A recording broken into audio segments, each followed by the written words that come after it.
Well, welcome to everyone tonight. It is such a pleasure to see so many gathered together for one of the rare early face-to-face events as the post-COVID wind-down has begun, and at least what we hope the post-COVID wind-down is. This is a particularly happy event, and this is really the first of the major events of this academic year from the Department of Brain Sciences in the Faculty of Medicine. It is a special pleasure every time one of our number is elected to a chair within the college. It is a very high honor, as you are aware, for an academic to reach this level, and in medicine it is not easy. But Sudhin, you've done a terrific job thus far, and it's wonderful to be joining you for this celebration of your naming as the Professor of Perinatal Neuroscience, in addition to your directorship in the Center for Perinatal Neuroscience within the Department of Brain Sciences. So I suspect many of you are very aware of Sudhin's impressive academic pedigree with his MD in 1998 from the prestigious All India Institute of Medical Sciences, his PhD not long after in 2010 at UCL, and his fellowship in the Royal College in 2011. From 2011 to 2016, Sudhin was an NIHR clinical scientist, one of the fast-track academic clinician paths for the best of the best within this country. And he then moved to Imperial in 2011 as a clinical reader, and we're seeing him today with his elevation to professor. In that time, he has accumulated not only an impressive range of academic publications showing his consistent, substantial contributions to scholarship, but he has done so in an environment, by creating an environment in which he's training many young people and establishing the foundations for practice with investments of over £15 million by major funding agencies in this country and abroad. Before coming this evening, I spent a few moments going through Sudhin's extensive CV again, just to remind myself of some of the really important contributions that he's made. And I think I wanted to share with you three that were particularly salient to me because they illustrated the ways in which Sudhin, as a clinical academic, is trying to improve the world about him. The first was going back some time, and perhaps maybe your most cited publication with over 260 citations as of today, was the prospective validation of MRI in the context of minimally invasive autopsies of children who have not survived birth. And this struck me as a really fine, this is the sort of thing that in adults has never been done. And in children, it is very important. But because I think it spares the family considerable distress if this if the necessary information can be provided in such delicate ways. And Sudhin really was the first to attempt to do this in an organized fashion, provide the medical community with the information it needs to make a judgment rationally, and families with the solace that the information that their doctors need can be provided with the minimal distress to them and their deceased child. The second publication that struck me as interesting, partly because it built on an area that I had been involved in for 2 or 3 decades ago, and that is the application of magnetic resonance spectroscopy, an advanced form of MRI that really has found very few major clinical applications, despite having been in the armamentarium of imaging scientists for a very long time. Sudhin has really championed bringing the benefits of this technique in one of the rare examples that has really had an impact on the way clinical science is practiced with his study, a prospective multi-center study of hypothermia in children. What he showed in this study is using this relatively straightforward method that's now available on scanners in most advanced centers, is that it could provide additional information that provided very meaningful trial endpoint measures that could improve the power of studies. The importance of that, of course, is that it reduces the number of subjects, reduces the amount of time to complete initial evaluations, and thus can really accelerate the understanding of the potential effectiveness of new treatments in phase 2A. A very important contribution.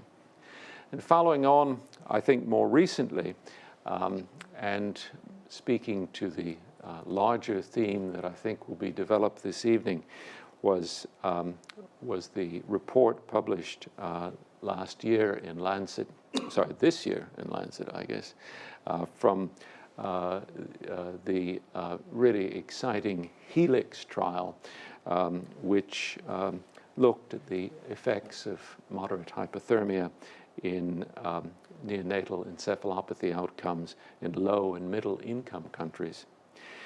This struck me as very, very important and precisely the kind of global health effort that should be being made from this country to help both us understand the nature of our therapies and other countries better interpret how to develop ideas in their own context based on what the developed world has done.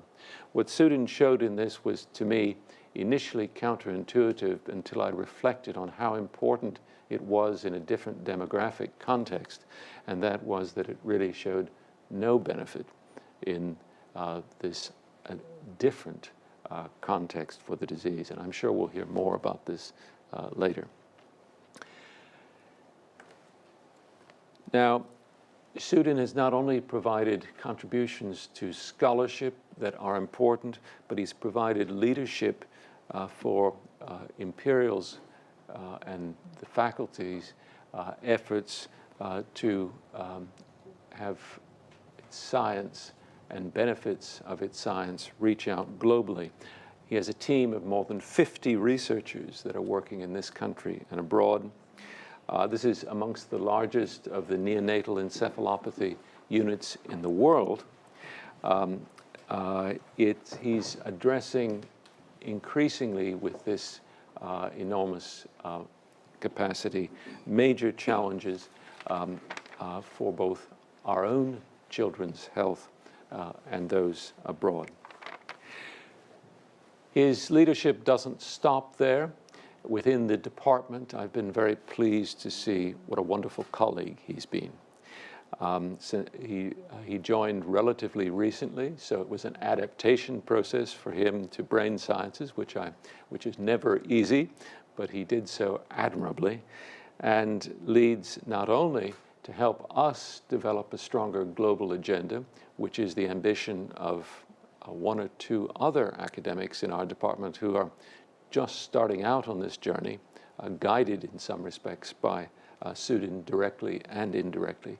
And I'm very pleased to say in helping us address the equality, diversity, and inclusiveness agenda from his very important perspective. He's making contributions to our strategy. He's helped us better see how we can, as a department, begin to address non-communicable disorders affecting the brain globally. expanding knowledge both for care in countries outside of the UK and for the way in which we provide care by reflecting in different populations than our own. He's been important to our biomedical research center and is increasingly so as we start to reach out into pediatrics as well as the other themes that have been developed over the last years. And he's helping the faculty along with his colleagues to better develop the concept of pediatrics within Imperial College. He's displaying the best of the tradition of Imperial College medicine in his collegiality, in his openness and outreach, in his efforts to address major clinical societal needs. Sudhin, it is a real pleasure to be with you, and I'm sure that we're going to hear tonight about how you are so dedicated to improving world health, to relieving the suffering of children and families, and to guide us in how we can work internationally. Thank you.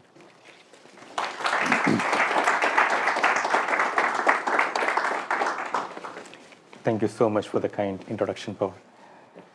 So good evening to all of you for joining this inaugural lecture. I really appreciate this. You're coming on a cold December evening. And thank you to all the people who are joining online virtually from India and other countries. So my team has been working on this condition called neonatal encephalopathy for the past 10 years. And I just want to share some of the work we have been doing in this area. Approximately 4 million babies suffer from this condition every year. And many of these babies, about a third, die soon after birth. And the remaining, the ones who survive with major life-changing disabilities, including cerebral palsy, deafness, epilepsy, and so on. So by the time I finish this lecture, 300 more babies would have died or survived with life-changing disabilities. So what causes this condition called neonatal encephalopathy? Well, we think it's something to do with a sudden and a transient disruption to the blood flow to the unborn baby, to the fetal brain, that is causing a brain injury. And then the clinical syndrome associated with that is called the neonatal encephalopathy. At least that's what we think. This is true in some cases, especially when you have an acute perinatal sentinel event like an abruption cord prolapse. You do get an acute reduction in the brain's blood flow to the brain, and you get that injury, but not in all cases. So why is it so difficult to develop new treatments for this condition? Well, there are many reasons, but there are 3 main ones that our group has been working on. One is that if you give a treatment, if you develop a new treatment in a baby, to see the effects of the treatment, you need to wait many years. The earliest you can identify the effects are when the baby is around 18 months of age, which basically means to do any trial of a new drug, it will take at least 5 years. This is not unique to neonatal encephalopathy in newborns. It's probably the same in Paul Matthews' field when he is dealing with dementia.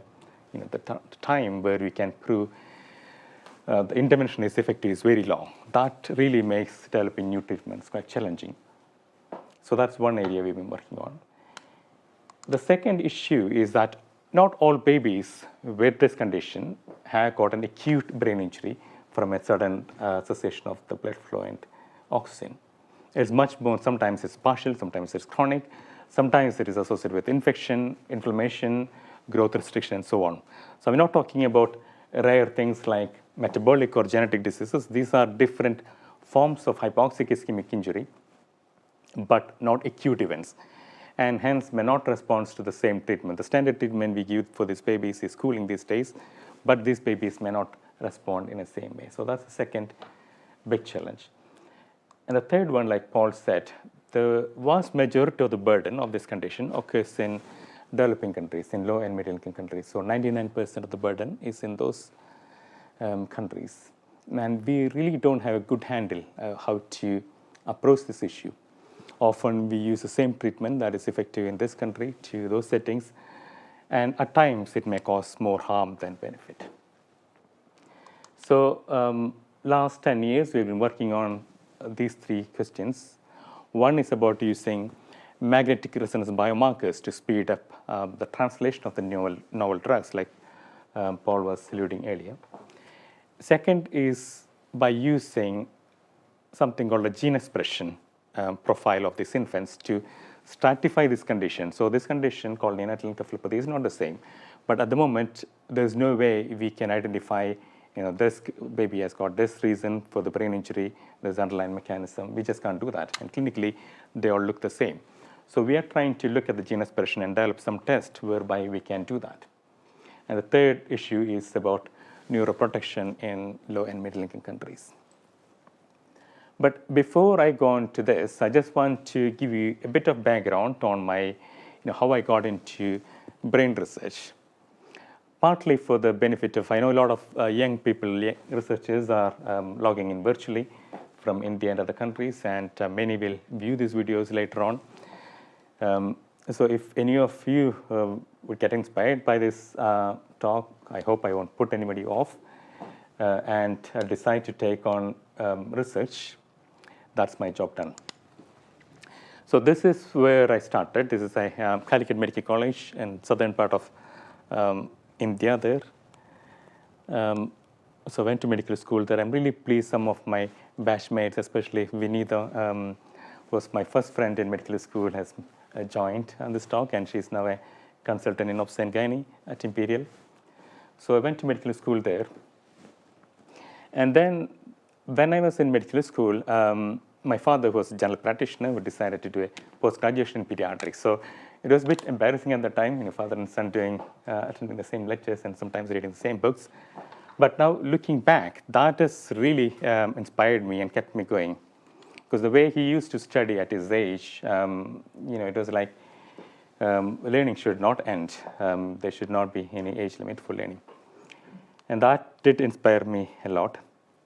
And the second incident I want to share with you is this something that has happened during my internship at Richmond Medical College. So I was doing pediatrics there as an intern in pediatrics, and two kids were brought in, a 4-year-old child and a 7-year-old child, with dapsone poisoning. So dapsone is a drug that you give for leprosy, and leprosy is quite common in those settings. So these kids opened the bottle that belonged to a grandmother and had loads of these dapsone tablets. And then what happens is that dapsone oxidizes hemoglobin to methemoglobin. So these children became very blue. They're cyanosed, that's called pseudocyanus or methemoglobinemia, which can't transport oxygen. So they got hypoxic, and they were becoming comatose and started having some seizures and so on. And the treatment for this condition is that you reduce the hemoglobin back to methemoglobin back to hemoglobin by giving a reducing agent. And the classic treatment for that is methylene blue, intravenous methylene blue. And you don't get that. It's not available in India. It was not there at that time. So me and one of my friend who is going to join shortly, called Gracious, we had an idea. So we went to a local supermarket and got the commercially available methylene blue crystals, which you use for painting or putting in fish tanks and so on. So and then I called up there's a lab, a pharmacy lab, about 10 miles from there, and the pharmacy professor agreed to help us and make a medicine out of these crystals. So so we went in my bike there. So I was driving, and Gracious was sitting with me, and then we drove there. I think I don't know, I can't remember how long it took, but I must have broken every single traffic rules at that time, going at whatever maximum speed that bike could do. But anyway, we reached there, and then a pharmacy professor made this medicine and then gave us.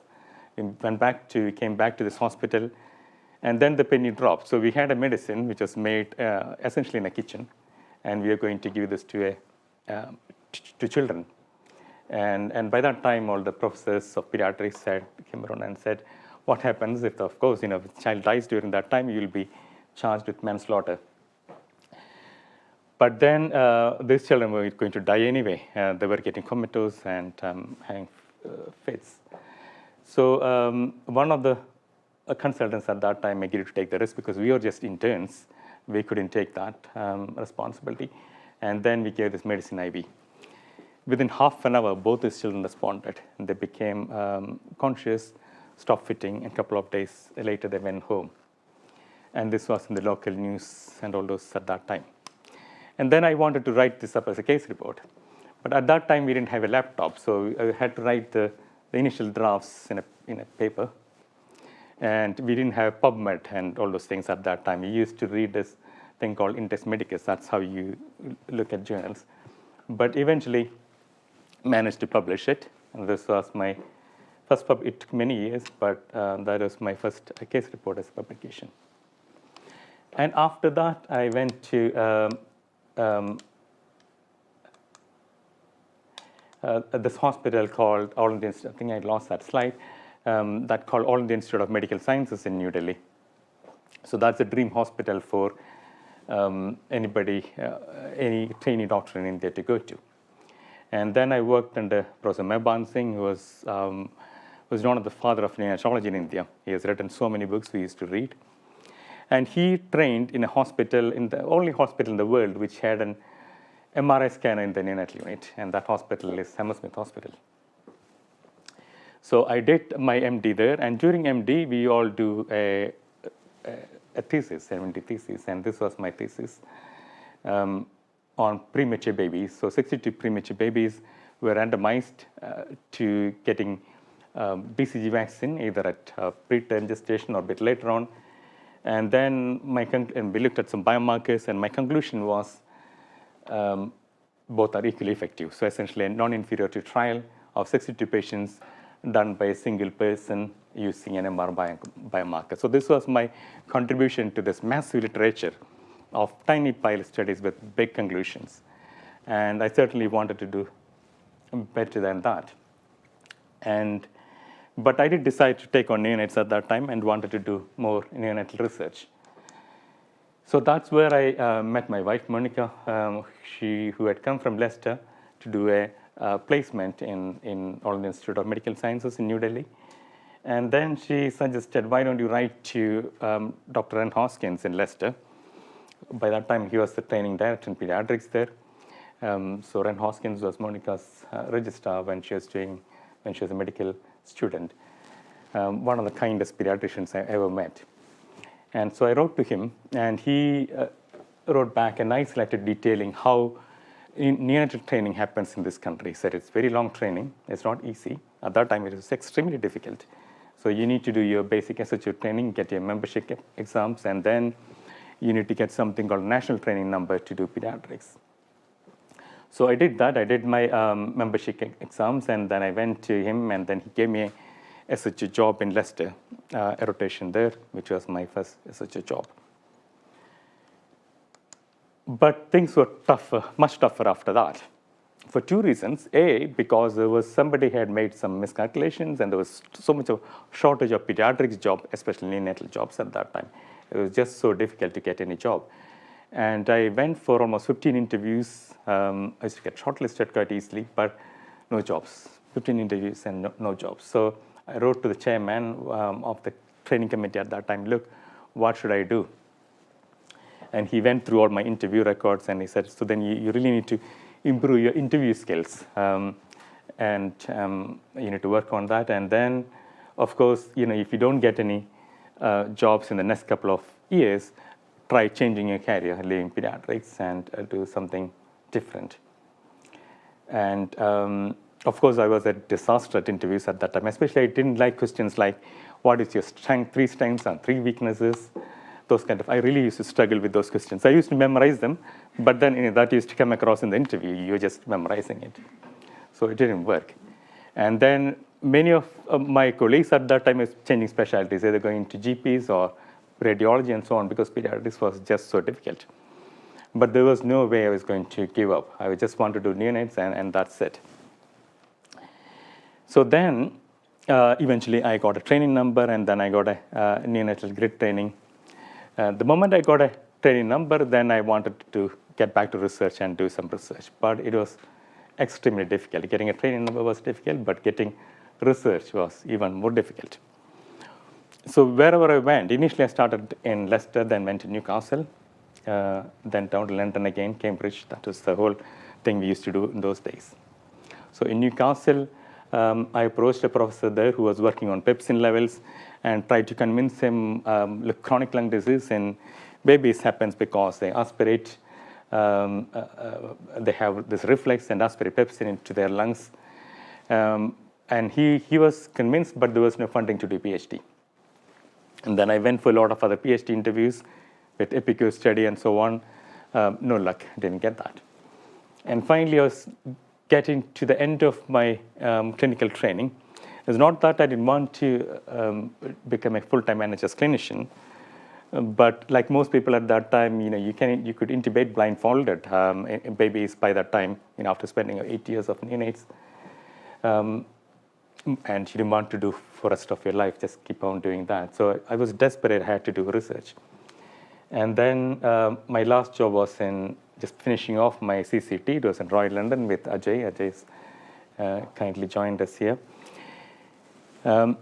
So then Ajay and we wrote a small grant to do an MD project, applied to the Barts charity. And then I took time out of, so you need to do something called out-of-program experience to do research. So it took time out. A lot of people advise you don't do that when you are in your final year. It's not even allowed these days. So, but I was desperate, so took time out. And unfortunately, we didn't get the grant. So I was suddenly without a job. And so no training job and no research job. And Ajay was really feeling bad. So then this job came up with Nikki Robertson in UCL. And Ajay called up Nikki Robertson. So this was for a neuroimaging fellow job in UCL. So this was my introduction to the world of MR and neonatal encephalopathy. I'm really glad. I think Nikki is joining online. And I'm really glad one of our MR physicists, Alan Bainbridge, has joined us here. So this is where all the hypothermia and brain injury stuff started, and this lab in UCL. So what you're seeing here in this photo, that's Ian Cady, and that is Professor Oz Reynolds. So what you're seeing in this computer screen in 1985, this is the first demonstration of human energy metabolism. What you're seeing there is ATP levels measured by phosphorus MR spectroscopy. And Ian Cady literally made this phosphorus MR spectroscopy coil in his kitchen, in his garage. And then he published that in Lancet at that time. Initially, nobody believed you're actually picking up the brain energy metabolism. So if you look at the correspondences in Lancet, it's quite interesting. They thought it just picking up the muscle teachings and not really energy metabolism. But it was indeed the energy metabolism. And then that led on to a crucial discovery in neonatal encephalopathy. I'll explain in a minute. So this is Ian Cady later on at his retirement. But unfortunately, after retirement, he just completely went out of scene. He didn't leave any telephone numbers, emails, so I couldn't invite him into this lecture.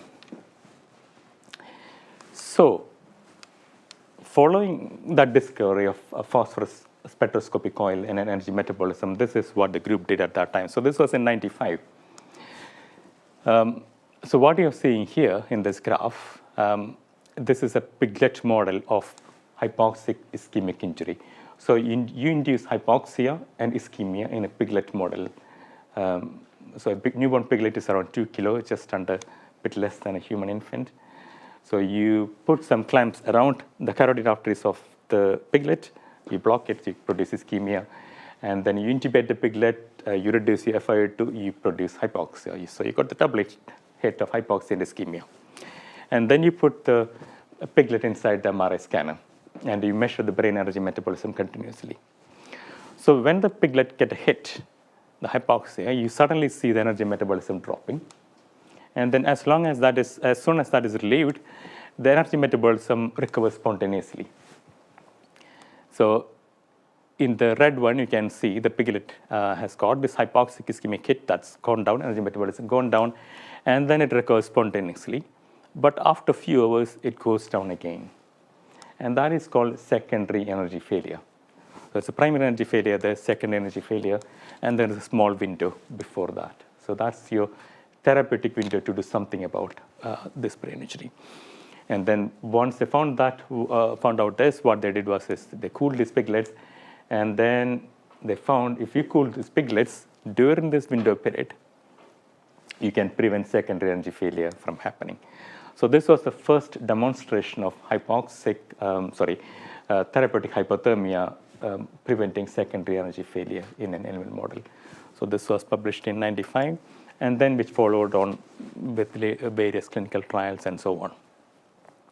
So this was a long time back, but when I joined, Nikki Robertson was leading this lab, and she was trying a number of additional treatments, melatonin, xenon, and all those things to improve the neuroprotection.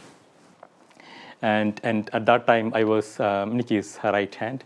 We had a fellow called Mani Chandrasekharan, who's here with us today. He was doing a lot of adjunct therapies with melatonin and so on.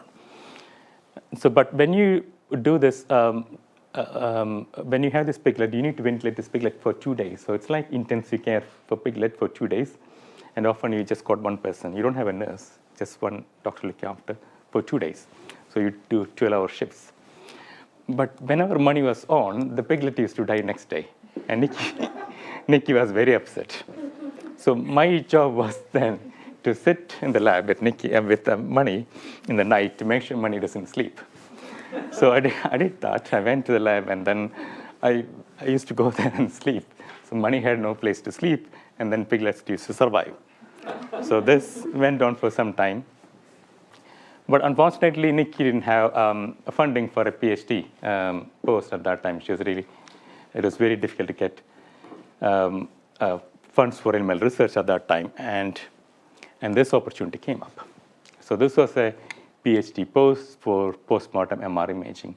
And I met this wonderful person called Andrew Taylor, absolutely charming person.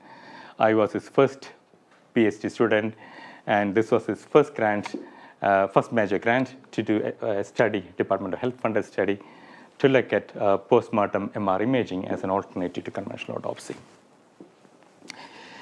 It was not the subject I wanted to do, but this is what I got. Postmortem MR, at least it's PhD for 3 years, and I was desperate to do a PhD. So I went and met Andrew Taylor, and absolutely got charmed with the kind of work he was doing, and he's one of the brightest people I ever met. Before I completed my PhD, he became a professor, and now he's one of the top guns in UCL. So to give you a background about postmortem MR imaging, this is a study, a small case report published from UCL by a radiologist called Joe Bruce. A few years back, it was published in Lancet, small case report, that it is possible to do NMR scanning. You can find a lot of this anatomy there. It's a diaphragmatic hernia. So the proof of principle was there, but never been evaluated in a large prospective way. So that was my job. That was my PhD, to do that evaluation in a large prospective way. And I started off with a systematic review, just making sure there's much of literature around that. And there wasn't. And then I started this PhD. Before I got this job, there was another person who took the job. This job was meant for a radiologist or for a pathologist, because it's not really meant for a neonatologist. But the radiologist who took the job didn't want to handle dead babies, so she dropped out, and that's how I got the job. So because it was postmortem imaging, you can't mix it with the clinical imaging during daytime. So most of the scans had to be done after 5 o'clock, which basically meant you had to be the radiographer, and you had to be the motion technicians, because motion technicians and radiographers did not want to stay after 5 o'clock. They had a family, and I actually forgot I had a family at that time, so I decided to do that. So I learned, I used to pick up, so this was like a horror movie. I used to start at 5, 6 o'clock in the night, go to the mortuary and work till midnight, early morning hours with dead fetuses. And I used to take them from the mortuary. So there's the mortuary at Greater Mann Street Hospital, get in the MRI scanning. So I learned how to do MRI on my own. Took them, used to scan till 2, 3 in the morning. And then that's how we completed. A lot of these 400 cases I did completely on my own. And this used to be a standing joke then, because the security people used to come around to see what's happening in the hospital in the night. And they used to get a shock. Dead babies, and suddenly I had an extra case for MR scanning. He's collapsed. But anyway, that happened. And in this PhD, I managed to publish, I think, more than 20 papers in that 3-year period from my PhD. But this is some of the key works. One is this paper Paul Matthews was mentioning. This is a large comparison of the conventional autopsy with postmortem MRI. So we looked at separately in unborn babies and in children. It is more accurate. The younger you are, more accurate the postmortem MRI. So that's why it's not really that useful in adults. In children, it is good, but its accuracy was much lesser. But if the fetus is too small, if it's tiny, then it's very difficult for the conventional MRI to pick up. So then what I did was that we did some high field imaging. So this is a much more powerful MR scanner called 9-point for a Tesla scanner. When you do that, you can get much more clear anatomical detail. So this is another paper showing this proof of principle. Tiny fetus, but you can see diaphragmatic hernia nicely here. So this is another work. I won't go into the rest of the work, but I was just looking at what happened to this. Since then, I left that field after my PhD and pursue postmortem MR imaging. But when I looked at that recently, this is very reassuring to see. Now, primarily based on this work, this is the largest evaluation in the world in this area. This has been now adapted around the world in all high-income countries. 100% adaptation in perinatal and neonatal imaging. That's very reassuring to see. And of course, it's less accurate in pediatrics, but there is some adaptation there as well. So that is my story with postmortem MR imaging. And then I had this PhD. Now, the big issue is that you got a PhD, you are a consultant. Well, I got a CCT in neonates at that time after my career. What do you do? That is your biggest bottleneck, because nobody is going to wait with a senior lecturer job for you after your PhD. And that's the biggest cliff edge we faced in academics. And I absolutely worried what's going to happen. Am I going to go back now to doing full-time clinical NHS work and be very disappointed I couldn't do, after all this work, I couldn't still pursue research. And then I found this advertisement about clinician scientist fellowship. It was not well known at that time, and I just accidentally found it a month or two before the deadline and decided to apply and got shortlisted. And then I thought, oh my God, my dreaded interview skills. So I talked to a lot of people who has gone through these interviews. I think I talked to every single person who got this clinician scientist award. I don't think anybody had from pediatrics in that group. But everybody said NHS interviews are just a walk in park compared to what this is going to be. You've got 15 professors asking you questions, and this is absolute nightmare of the interview. So I went in, no confidence, went in. But this interview was the best one I ever had. And since then, I never had any issue with any interviews, these kind of interviews in future, because what they wanted was just a conversation, just an intellectual conversation. There were 15 professors. They were not asking me about your strengths, weaknesses, all those kind of imaginary things. You just discuss your work, and that's all they wanted. Immediately after the interview, I knew I got the job. And since then, other fellowship interviews has been an easy sale. So, just if you're struggling with the interviews, it may not be your interview skills. Maybe just you are applying for the wrong job. And then that's why I insist. All my fellows, a lot of my team, this is something I'm very proud of. I insist people should go for these fellowships, because that gives you much more power to sail through. Academic pathway is not easy. But these fellowships will make it much more tolerable and easier. So this is something I'm very proud of, because I think we have the record of one of the neonatal units who's got the maximum number of fellowships or fellows being successful in these fellowships. And what that gives you is to take your first steps as an independent researcher and really to establish yourself. So that's how I started off and take on this big challenge of developing new drugs. What can we do? So we got this baby, and then we got this outcome. We want to use MR biomarkers to speed up this translation. So the easiest way is to do MR scanning. You look at the injury, you see if the injury is less with your treatment or not, and then that will help you. But it's not that straightforward. There is much more nuances to it, especially if you're using MR spectroscopy. So before we started this work, did an extensive systematic review. I have done lots of systematic reviews, but this is probably the only one worth reading.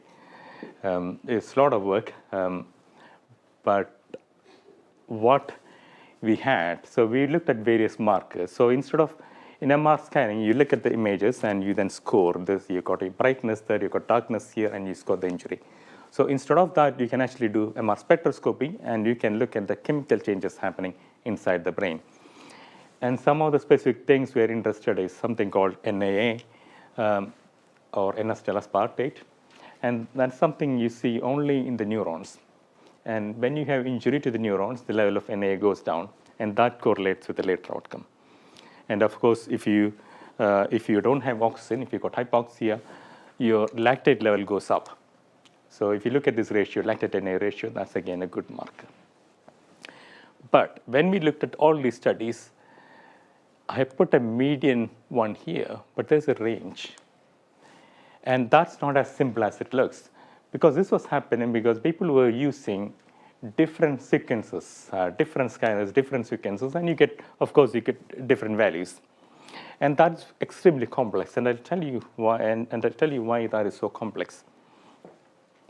Just imagine you're doing a blood test for glucose, and you've got different glucometers. Each of them is giving you a different value of glucose. How do you know you've got diabetes or not? How are you going to treat it? These machines are all giving different values. This was the issue with the MR scanners. The different MR scanners will give different values, different sequences will give different values. But unlike glucometers, there are only 3 different MR scanners. So GE, Siemens, or Philips. And you might think the solution is easy. Just ask them to talk to each other. But if you look at the annual budget of each of those ones, this is more than the budget of NHS. These are extremely rich companies with many million employees, many as big as NHS, and that is not going to work. It's a bit like the Brexit, asking UK and Europe to work together. That's all you need to do. So that is not straightforward. So we had to develop some sequences that will work across different scanners, but will give you the same result. And that's what Pete Lally, my first PhD student, did, and he got an NIH doctoral fellowship for this. So he developed the sequences you can run in any scanner, and you get a comparable result for quantitative MRI. And then we tested this in large prospective study involving around 220 to 30 babies from the UK, number of centers in the UK and in the US. We did the scans, MRI scans, MR spectroscopy. And then we followed these children up to 18 months and looked at their outcomes, and we compared. And this marker was pretty accurate. So like I said, when the level of NAA was high, more than 5 there, you had a good outcome. When it was low, your outcome was poor. And opposite with lactate NAA. And there's a nice spread there, which is extremely useful when you do clinical trials, those kind of nice even spread. You don't get that with the lactate NAA. It's much more clumped together. You do, this is another way you look at the diffusion of water in one direction, and that's called fractional anisotropy. So if everything is diffusing in one direction, you get high fractional anisotropy. And if you imagine your nerve fibers are all broken, water is diffusing in every direction, you get a low fractional anisotropy. And that again correlates with your outcome. But that's much more difficult to standardize. So the most useful one was this level of NA. And certainly MR spectroscopy was far more accurate than your conventional MR reporting that normally radiologists do. So I was quite pleased to see, based on this study was called MARBLE study. Now in the UK, this has been recommended as a national protocol by the British Association of Perinatal Medicine. So this is now, when you do a clinical scan for a baby with HI, you're expected to do an MR spectroscopy based on this work. So that is quite reassuring to see your work is having a clinical impact.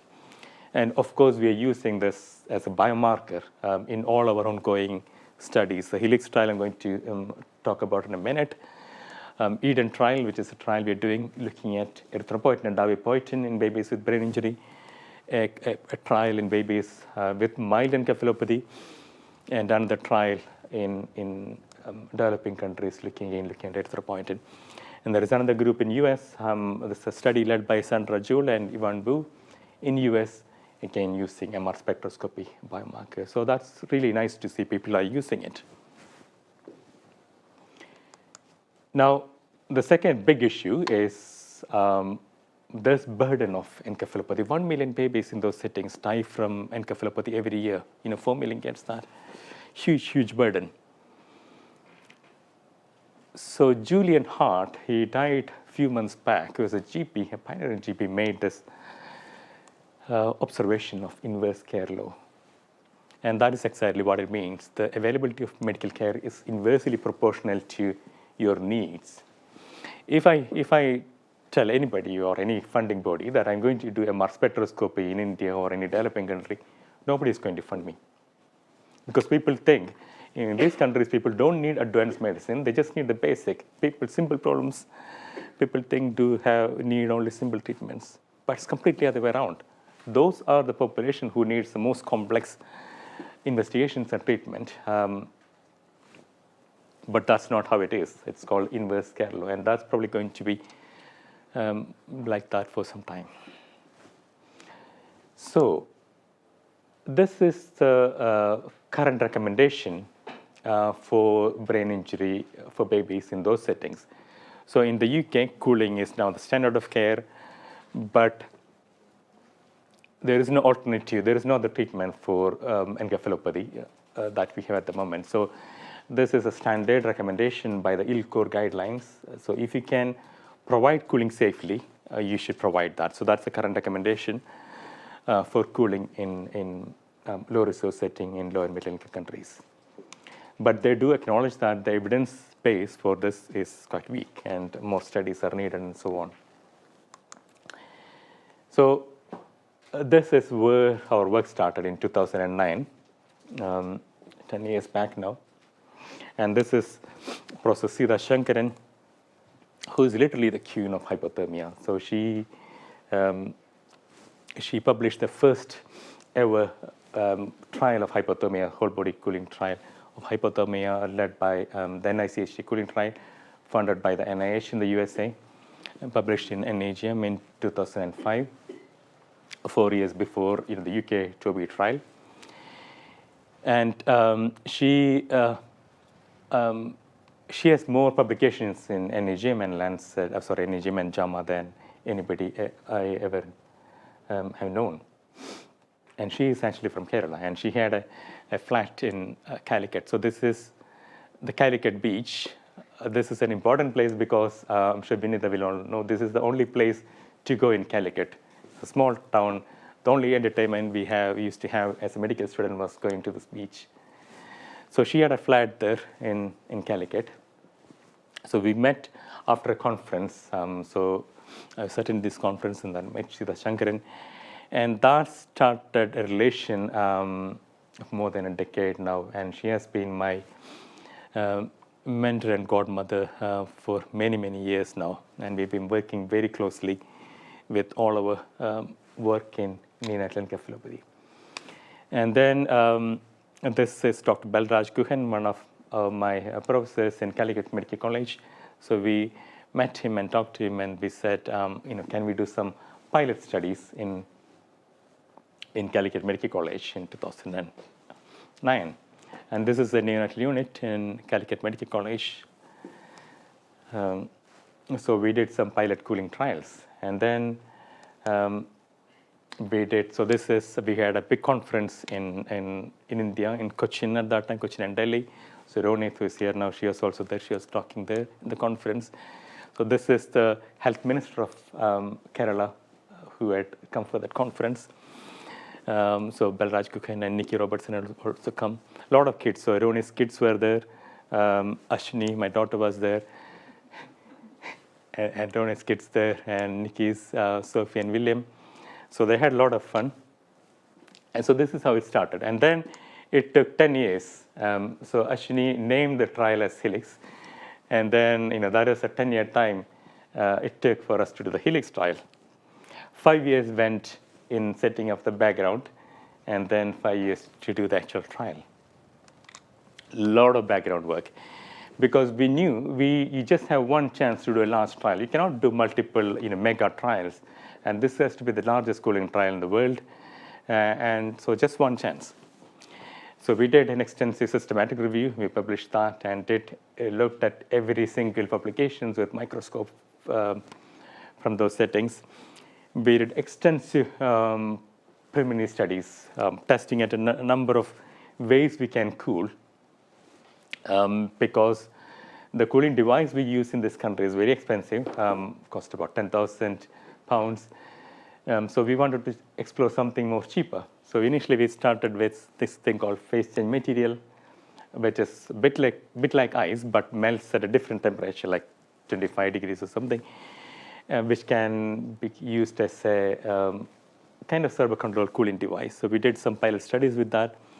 And then we got some funding from Gates Foundation to develop our own servo-controlled cooling device, because this was not really good enough, especially for rewarming. So we decided to make a low-tech servo-controlled cooling device. So we did that. But for the trial, I decided to go with the same cooling machine that we use in the UK, just in case. Touch wood, if the trial was negative, then people will say you didn't use the proper device. That's why cooling didn't work. But looking back, it was a good decision. Although a lot of people criticized, why are you doing with such an expensive cooling device? Nobody can afford it in those settings. And one of the other important reasons why people should do extensive pilot studies before doing main phase 3 trials is to get your event rates, the control event rates, accurately. That's when major clinical trials go bust, because if your event rate is less than what you initially thought, immediately your power size has gone down, your trial becomes underpowered. So that's what we did. So our event rate was precisely 50% as what we planned for the Helix trial. We had major concerns about how consenting is done in those settings. So we did a lot of training to do, how to do proper consenting. You should not coerce people into consenting for trials. So we did all that. Mock videos. So Mani did a lot of that. And then we video recorded each of those consenting process. And then we looked at all those videos very carefully, how they were talking to those families and so on. And then we classified this. So Studi, one of our fellows, classified this into 3 different domains: empathy, information, and autonomy. So essentially, whether the researcher was talking in an empathetic way to those people, whether they're giving out all information before they take the consent, and whether the parents had the freedom to withdraw, whether there's autonomy. So when we did that, absolutely fine. All the scores were exactly very good. Same with both consultants and junior doctors. So that was very pleasing. Then, of course, we did extensive standardization of the MRI scanners. So we did, all the sites had 3 Tesla state-of-art MR scanners. Of course, we didn't put that in the funding proposal because we'll never get funded if we say we want to do state-of-art MR scanning, but we did that. Harmonize all the scanners with using phantoms and adult volunteers and so on to make sure we get the same spectroscopy values for PET and Our team went around to all these sites in India, Sri Lanka, and Bangladesh, so did that with the MR scanners.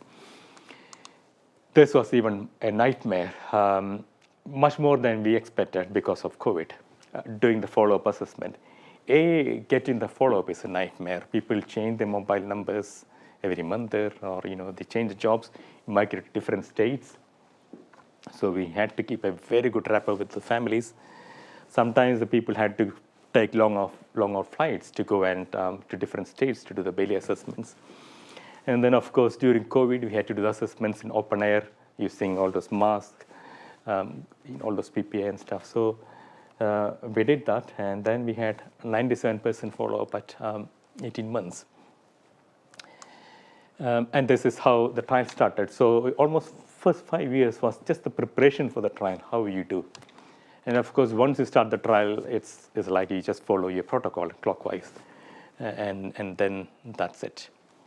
So this is one of the units that participated in the trial. This is a cooling device, the same device that we use in the UK. These are the participating sites in India, 7 sites, most in South India, 1 in Sri Lanka, 1 in Bangladesh. And then we went back, and before we analyzed the data, we went back and asked these families. So we did these qualitative interviews with parents and asked, why did you participate in the trial? What did you think of the study? So despite all the efforts we made in making sure consenting was proper and all those things, parents consented because doctors told them to do. Whatever the doctors asked, they consider doctors as gods, and whatever the doctors say that you just obey. That's why most of them consented. And parents were very clear, cooling was beneficial. I definitely benefited my baby, although that baby had some delayed development. They felt very grateful there in the study. They had all this attention from foreigners, people from London and so on. And then the doctors felt the other way around. One issue they highlighted, of course, this is not just in LMIs, it's here as well.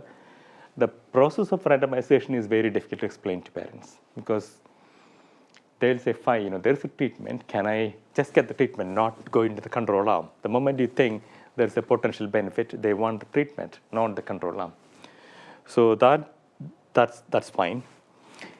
The second issue they thought is cooling is already standard of care. A lot of hospitals were already using it. It's inappropriate not to provide this treatment to those patients. And that's called moral distress. Clinicians should always be worried about this moral distress. You can do a lot of, the saying,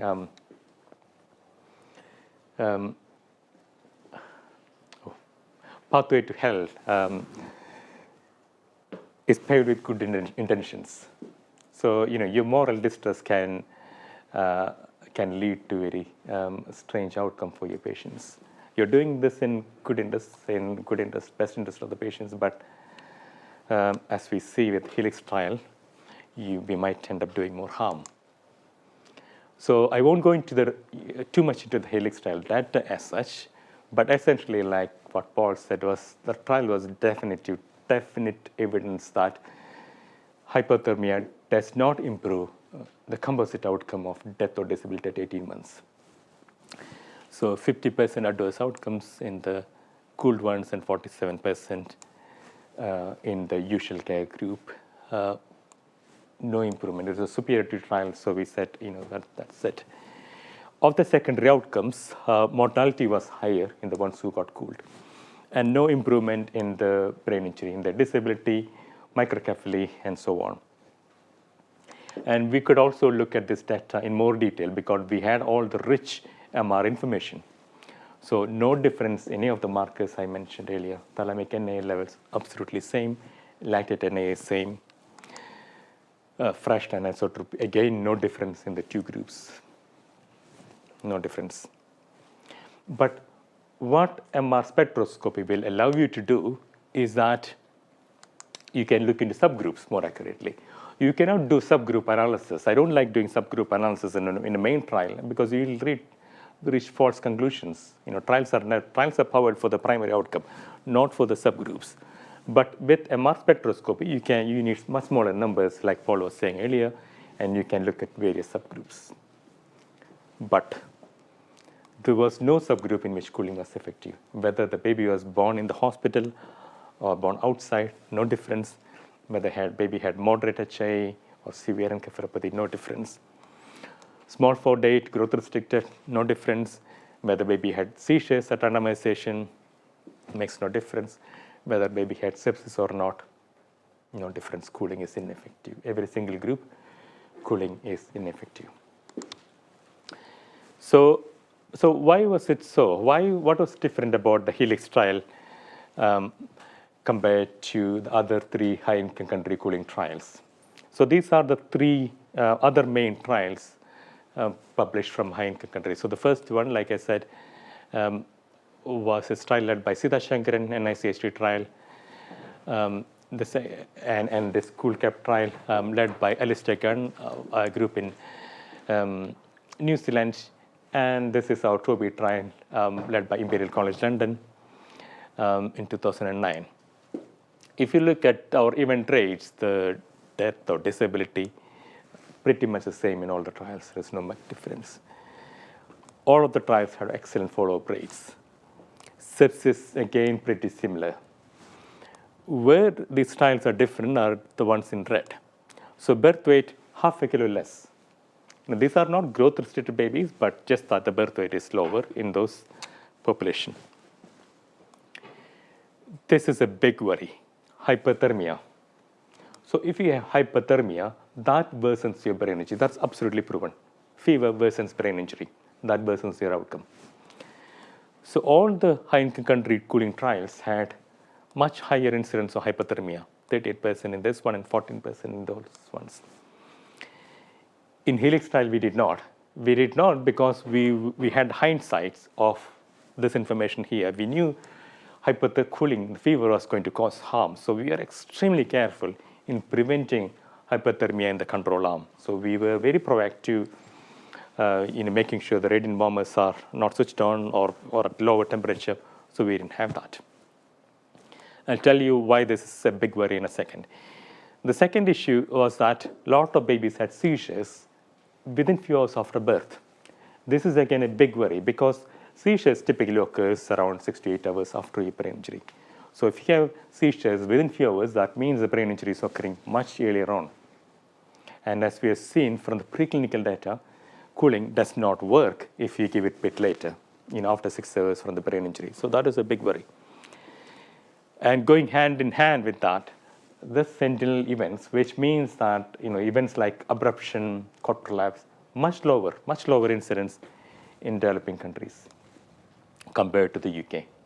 So this means that the brain injury is much more subacute or chronic in those settings, which could explain why cooling did not work.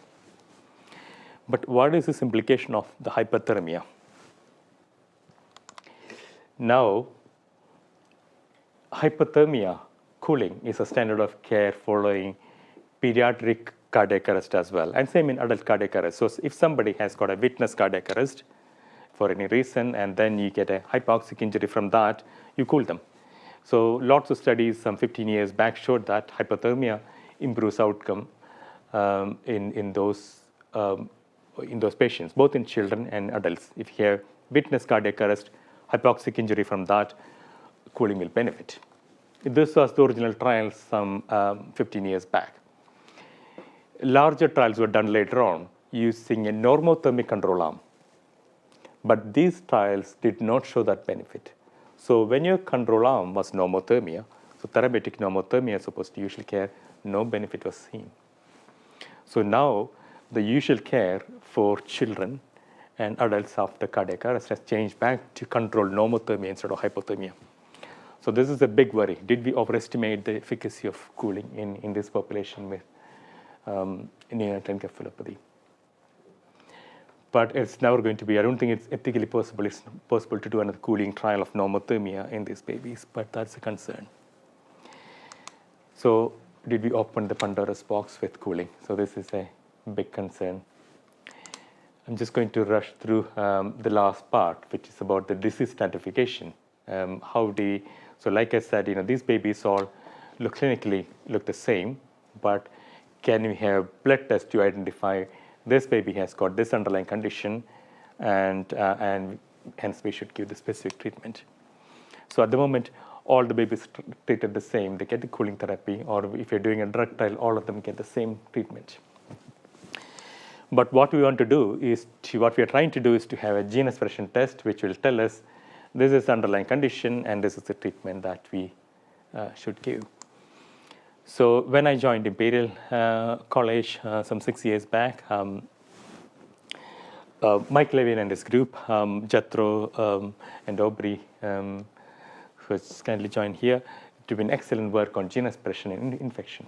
And had a chat with Mike Levin and said, can we try this in babies with brain injury? He said, why not? Let's just, might as well work.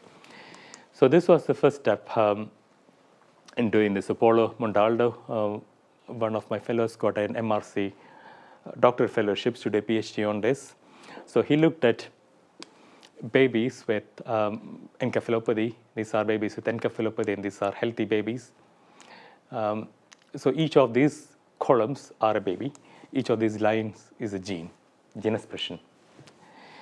So if the gene is upregulated, it's shown in red, and if it's downregulated, it's shown in green. So it's not that clear in this graph here, but there is a clear difference in the pattern of babies with encephalopathy and healthy babies. So there is some signal the expression may be different in HI babies and healthy babies. And then we looked at the signal, the signatures of babies with infection and brain injury. Completely opposite, extreme ends. So this was reassuring. And then he looked at whether this correlates with later outcomes. So again, good correlation. The signature of gene expression signature of the babies who develop adverse outcome is very different to those who have good outcomes. So the ones with bad outcomes are shown in red here compared to the green ones, very different patterns. So that is quite promising. But gene expression is a dynamic thing. It changes. So Constance is starting a PhD project looking at this. So she looked how gene expression changes over time. So these are the blue dots are babies with brain injury. Green ones are the healthy ones.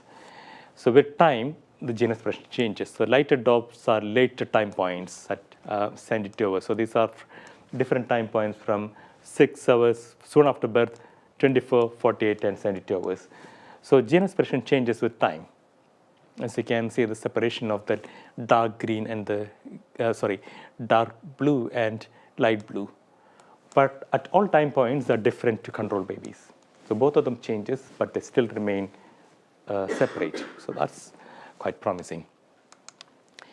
And then we looked at, we asked this question, is the signature different when you have acute injury, as in the UK babies, as opposed to LMICs? So when we looked at this expression, these modules of gene expression, the pathways were actually quite different. In the UK ones, we had much more HIF pathways, the acute hypoxia induced fracture pathways, which are being affected, as opposed to ferroptosis. It's a new form of cell injury discovered only a few years back. But this was the main pathway that is affecting in LMICs. And we think this might be the reason why cooling did not work.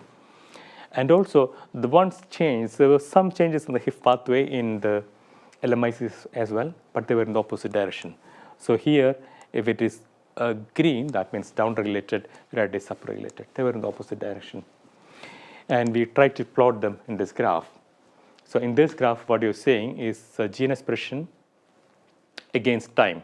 So these are different times, time 0, time, this is soon after birth, then 24, 48, and 72 hours. So if these gene modules are down, if it's less than 0, it's been downregulated. If it's more than 0, it's upregulated. So the black ones are babies from high-income countries. So they had a downregulation at birth, which then got upregulated later on. In all these pathways, all the HIF pathways were down at birth and then got upregulated. But when we looked at that, which is the red one and the helix one, they were already upregulated at birth. So it's possible that this brain injury is occurring around 24 hours earlier in LMIC. And of course, in those settings, the cooling is not going to work. So this is only at the beginning of the journey, and we hope, in next 5 years, we might be able to develop a point-of-care test. We can do a blood test and say, this is the underlying cause, and this is then the drug you need to use for this condition. So that's the ongoing work. But my future work, so I talked about this disease stratification work and the neuroprotection. But my future work is probably going to be much more focused on prevention of encephalopathy, much more in collaboration with obs and gynae and public health people. So Professor Harsha Sanghvi there, Professor Arul Kumaran, Professor Tina Levente from Manchester, Alex Hazel, Professor Malarao from Imperial. And these are all the obs and gynae people from India. So this is going to be our future work for the next 10 years or so. And this is the team I started off in UCL with, team of 3, big team of 3, and then became that. And now it's over 70 people, research team working in this area in the UK and in India. And this is my final slide. So what does it mean to be an academic in Imperial? It's exciting. It's good fun. You can take on big challenges, and which has got a direct benefit to your patients and will benefit babies, generations to come on. But it's challenging. It's like walking on a tightrope, a high rope, and you could fall off at any time. I did have my family to support me throughout, especially Monica. Otherwise, I would have fallen off a long time back. And of course, when things went badly wrong, I had Mike Levine supporting me and really making sure I didn't fall off this high rope. And I'm sure, when things go horribly wrong, when there is gross injustice, I'm sure there'll be some Mike Levines helping out people like that. Mike could not join in person, but I'm sure he's listening, he's joining online. So it's a good fun. You often forget this is a job because you enjoy it so much, but often the price is paid by your family. Thank you.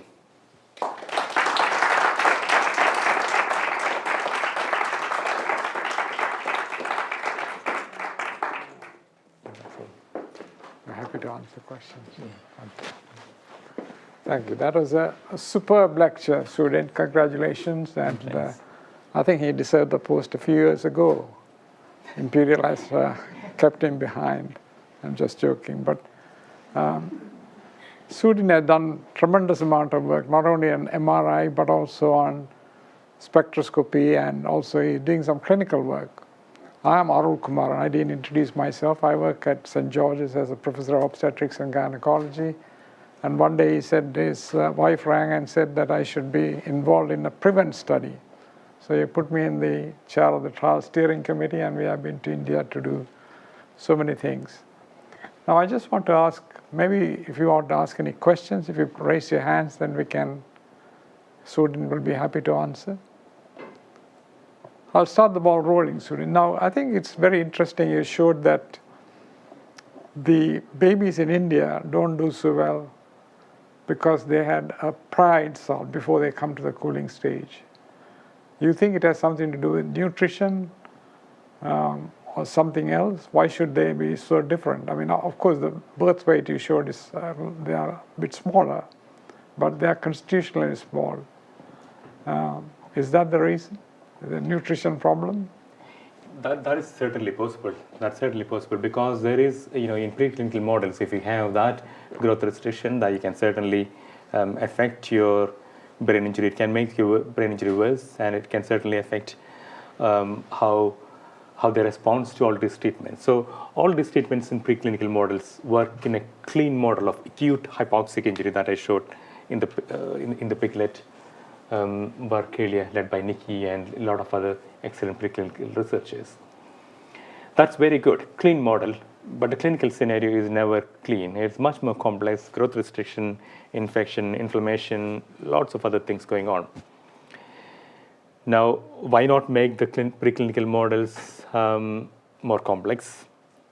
It's not that the preclinical people don't know this issue. If you make those models more complex, of course, you introduce more noise, and then you need a piglet trial of 1,000 piglets, which is more difficult to do than a clinical trial. So it's a trade-off.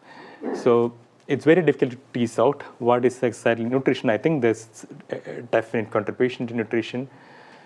But I was disappointed every single group in the Helix trial was negative. Even the ones who are well nourished were negative. So there's much more to it. I think there's a problem here actually, Sudhin, that you know that in the PREVENT study, the baseline data shows the incidence of HIE 2 and 3 are about 10 per thousand. Compared to in the UK, it's about 1 per thousand. So it's a massive difference there. Yep. And I don't think you can explain it by clinical obstetricians doing the fault all the time. There must be something else undergoing. And the Helix trial emphasizes that point, I think. Absolutely, I completely agree. I think that's probably what's happening. At the moment, the hypothesis we're working on is that these babies' brains are already compromised. So by the time they come into hospital, and during intrapartum period, they don't need a massive central event to really tip them over. Just a small push, final straw on the camel's back, and then you had a catastrophic brain injury. That's certainly possible. Yeah, that's worrying because whatever intervention we might produce might not help. So we had to think of some other type of intervention much earlier in the antenatal period. Yes, absolutely. Yeah. And one of the other things we have been repeatedly saying is about this oxytocin use, Yeah. which is really misused in that setting. And Constance has just published on the systematic review showing that definitely increases the risk of HIE in those settings. Well, I think probably they are coming as a weak individual, and the oxytocin bumps them off in labor. Yeah, absolutely. Yes, please. Gaurav Trija from neuroprotective. I'm a neonatologist there. Thanks, Sudhin. My question is very simple. You've left with this Helix trials brilliant results. The neonatologists or physicians in low and middle income countries in limbo. They've been cooling for years, and suddenly they've found these results that they shouldn't cool. And I'm hoping that they started to follow this and stopping to cool the babies they were already cooling. What now? What do they do now? I know that your focus now is more on prevention because of, I guess, the subacute nature of neonatal encephalopathy in India. But is there any intervention trial which you are hoping to do, or do you think that's not possible at all because of the nature of encephalopathy in low and middle income countries? Yeah, I mean, there are actually two parts to your question. The first thing may be a bit too naive. I also thought that will happen. If you show something is not working and actually causing more harm, people will just stop doing what they're doing and change their practice. It's not that simple. To change an established practice for 10 years, you need to wait and see how many people. Because the issue with cooling is that it's also commercially quite attractive because it's an expensive therapy. People, generate income from that. And people at the top level, so if you imagine a pyramid, the people at the top level who has got private hospitals, they'll feel that we have the population which is very similar to the UK, and we got all the facilities, why we should not cool? Although the vast majority are in the bottom of the pyramid. So, and who has got the voice in a handful of rich people or the vast majority? Unfortunately, it's the other way around in the world. So it may not be as simple as we think. The second one, we just got another, so we're just going to start on the large study called Embrace trial. I think the reason why we took erythropoietin is that that's the only drug that works once it's given after secondary energy failure. So erythropoietin works a bit like stem cells. It has got an acute neuroprotective action and later stem cells kind of neuroregeneration. So we are hoping erythropoietin as a single agent, when you get on as a monotherapy, might be beneficial. But I'm going to invest much more in prevention. The rates are 10 times higher. And it's just not as simple. You build a big hospital and you're going to bring the rates down. That is just not going to happen. It's much more complex. So I think the prevention should go in a big way. And if a drug which is going to work, I would put money on erythropoietin for now. Yes, please. Hi, I'm Marina. I'm a biomedical engineering student at UCL. You mentioned about developing biomarkers to recognize the condition in the MRI scanners. I'm wondering, what is the process of recognizing those biomarkers or developing them, particularly for the MRI scanners? Or what process you took when you were developing them? Yeah, what's the process of, developing? So, there was an interesting study in Nature. There's about 30,000 biomarkers for various conditions, especially cancers and all those things. Only about 5 or 10 get to the market. So the process is extremely complicated, and most of the biomarkers we develop will never get to the market. For the MRI one, we thought there's no point in going after Philips, Siemens, or GE in making those sequences. So we developed sequences which can bypass that. So irrespective of what scanner you use, you get the same one. And then the issue is your post-processing software, which need to be the same. Otherwise, again, you get the same results. But what do? Do you then patent and then try to get a company attracted in your product and then do? So that's one way. We didn't go that way for that one. So we are going out with this open, Creative Commons open source thing with that biomarker, with the MRI one. But with the gene expression one, we're going down the route of patenting. This is what Jethro, Mike Levin, and Aubrey have been doing. They've been patenting signatures. Once you identify specific 2 transcript signatures, you patent that, and then you can develop a commercial. Then your companies will get interested. So in Imperial, it used to be called as Imperial Innovations, but they now call something else, and then something called MedCity, which is a kind of matchmaking between industries and academics and engineers. So you kind of chat together and see, is there in common ideas companies want to invest in. But essentially, if you want to do any commercialization, you have to work with industries, and you need to find out where, because we don't have time to develop a spin-out or expertise to do that, or to get it CE marked and so on. So yeah, so that's the only route I know of. Any other questions? Yes, please. So do you think there's a role for cooling in lower and middle income countries in babies where there's a clear sentinel event that's close to the time of delivery? Jethro, when we looked at the Helix trial data, we didn't find that. But because I think these babies are already had that, that injury subacute, and then whatever acute is on the top of the subacute. So maybe that's why we didn't find a difference. But the numbers were too small anyway, so we can't really conclude on that. But I take this point. There will be a population, because LMICs are so big, there will be a population who are similar to the UK population. Some of the richest people live in India. But then if you go to private hospital, they have 80% cesarean rates. And I really don't know what the HI rates are. And I suspect in those populations, HI is not that common, this kind of. But there's just no published data. Then how can you speculate? All we can hear. Well, what do you think? I think we had to give a brief introduction about the PREVENT trial, because PREVENT trial, we're collecting 130,000 cases already collected. So there will be a subpopulation with cesarean section. So we can look at elective cesarean sections. We can look at problems there versus the ones who are going through labor. In 1968, there was a publication by a chap called Badawi from Australia who said 30% of HIEs are really predetermined and only 5% are in labor. I think we are getting a mixture here. I think in India, they're probably having some growth restriction or some problem, and then they come in labor, and we have the trial. We are going to put oxytocin infusion pumps and so on. Otherwise, it was a very free flow counting, and the woman puts the hand that way, flow more oxytocin, and the baby gets damaged. Anyway, it's another interesting journey to do. Any other questions? Okay, that's my opportunity to thank Sudhin for getting me involved, for not only for this inaugural lecture, but also on the PREVENT trial for the last, 2 years now or more. It's going to be an important trial, so thank you, Sudhin, for that and getting us involved. And Monica for introducing me to Sudhin indirectly. As his wife said, I must be involved, so that's why. And thank you for all those who are listening virtually from India and other parts of the world, and also for all of you for coming today.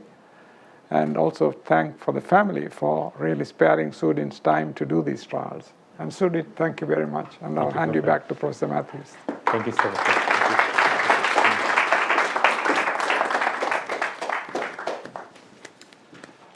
There's not much more that I can say except, again, to add my thanks to that we've just heard. This was an inspiring lecture. I think you'll all agree. Sudhin reminded us of the tightrope on which all clinical academics walk, but I think he also showed us how persistence, vision, and a commitment to patients and families really helps one achieve over sometimes overwhelming odds some exciting outcomes that will improve outcomes. So Sudhin, thank you. It was a wonderful lecture, and thanks to all of you here and all of you online for joining us. Good night.